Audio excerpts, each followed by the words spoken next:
Mister वागले। Doctor नायक ने debating skills तो बहुत सारे दिखाए हैं। मैं उनसे हाँ या ना में जवाब चाहता हूं। तस्लीमा के खिलाफ जिन लोगों ने फतवा इशू किया, उस अमानवी फतवे का आप समर्थन करते हैं या निषेध करते हैं? Only one word. Brother has asked me the question that do I agree with the death sentence given by certain people, whatever it is, maybe 2, 3 or 4, do I agree with the death sentence given on the head of Tasrima Nasreen? In one word, believe me brother, I'm a Muslim fundamentalist. Fundamentals of Islam do not allow me to give the answer in one word. Do not allow me.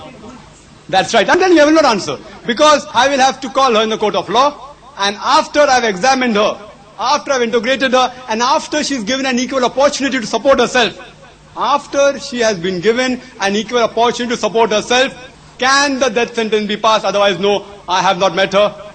I have not met her. If you have contacts, you can get in front of me. I can't. Islam does not give me the permission, brother. Thank you very much. Thank you. I'm not exactly a full-time journalist, but Dr. Naik, do you think the people who have given this punishment, announced, pronounced, whatever, have given her that opportunity? Brother has asked the question that have those people who have passed the death sentence, have they given her opportunity to clarify herself? I don't know. I don't know. Believe me, I don't know. Maybe, may not be. I don't know. I read in the papers, the news keep on altering. No, see, I'm speaking the truth. How do I know? I don't know personally. I read in the papers. In one paper it mentions she's 29 years old. One paper says 31. One paper says 39. One paper says she's a plain MBBS doctor. The other paper says she's a gynecologist. The other paper says anesthetist. You ask me what is she, I say I don't know.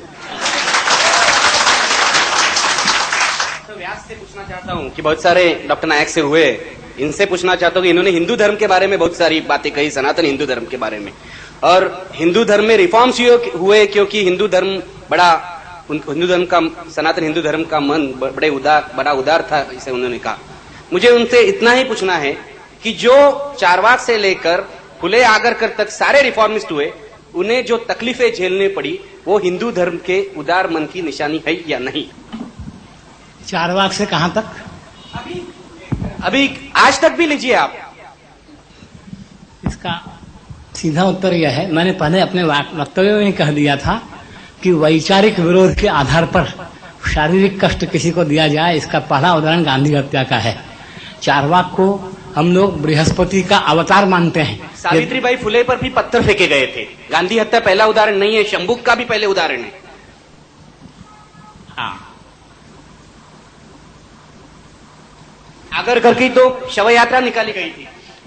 देखिए, ये सारे उदाहरण अंग्रेजी शिक्षा के आने के बाद के हैं, इसलिए इन सब की जिम्मेदारी मैं अंग्रेजी शिक्षा को मानता। एक शंभुक का उदाहरण आप छोड़ दीजिए, एक शंभुक का उदाहरण आप छोड़ दीजिए।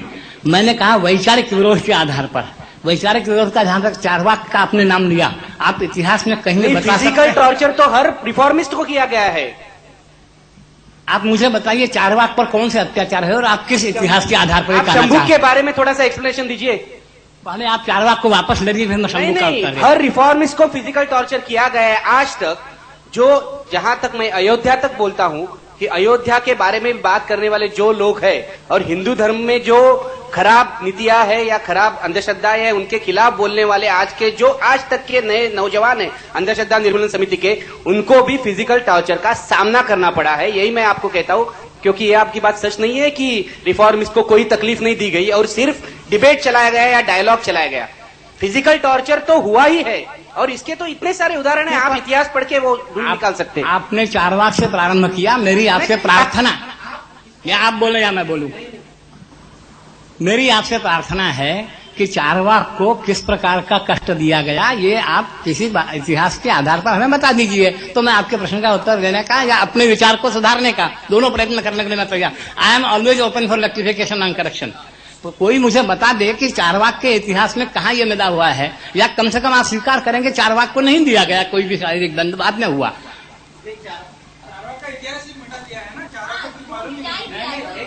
चारवाक इतना लंबा जाने की जरूरत ही नहीं है ना, ज्ञानेश्वर है, तुकाराम आहे ज्ञानेश्वर आहे तुकाराम आहे ज्ञानेश्वरानं वाळीत टाकलं तुकारामाला तर काय केलं चारवाकपर्यंत जायचं कशाला मैं इस आक्षेप से सहमत नहीं हूं कि चारवाक का इतिहास मिटा दिया गया है, क्योंकि चारवाक को आप कृपा करके शांति से विचार कीजिए। चारवाक को हम लोग बृहस्पति का अवतार मानते हैं और चारवाक के नास्तिकवादों के जो सिद्धांत हैं वो बराबर तब से आज तक चले आ रहे हैं।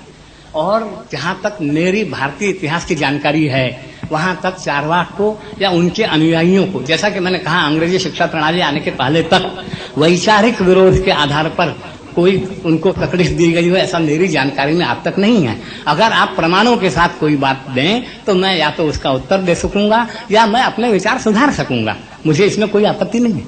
अच्छा शंभूक पर अगर आप चाहें। The speaker I think has made his stand quite clear. I think we should go for other questions. My name is Javed Anand. I'm from Communalism Combat.